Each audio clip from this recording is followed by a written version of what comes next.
आपण पाहतात गरुड झेप न्यूज। आजची धक्कादायक बातमी येत आहे जळगाव जिल्ह्यातील पिंपळगाव हरेश्वर परिसरातील शेतकरी पांडुरंग तेली यांच्या वासराचे हिंसक प्राण्याच्या हल्ल्यात एका निरपराध वासराचा मृत्यू झाल्याची घटना समोर आली आहे।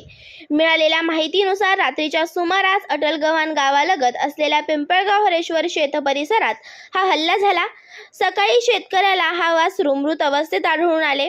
या घटनेमुळे परिसरातील शेतकरी व ग्रामस्थांमध्ये भीतीचे वातावरण निर्माण झाले आहे। स्थानिकांच्या म्हणण्यानुसार गेल्या काही दिवसांपासून परिसरात वन्य प्राण्यांचा वावर वाढला असून वारंवार जनावरांवर आणि माणसांवर वन्य प्राण्यांकडून हल्ल्याच्या घटना घडत आहे। त्यामुळे वन विभागाने तातडीने लक्ष देऊन योग्य उपाययोजना कराव्यात अशी मागणी ग्रामस्थांकडून करण्यात येत आहे। घटनेची माहिती मिळताच संबंधित अधिकारी घटनास्थळी दाखल झाले असून पंचनामा करण्याची प्रक्रिया सुरू आहे। तसेच परिसरातील नागरिकांना रात्रीच्या वेळी हिंसक प्राण्यांपासून सतर्क राहण्याचे आवाहन करण्यात आले आहे। या घटनेमुळे पशुपालकांचे मोठे आर्थिक नुकसान झाले असून शासनाकडून मदत मिळावी अशी मागणी केली जात आहे।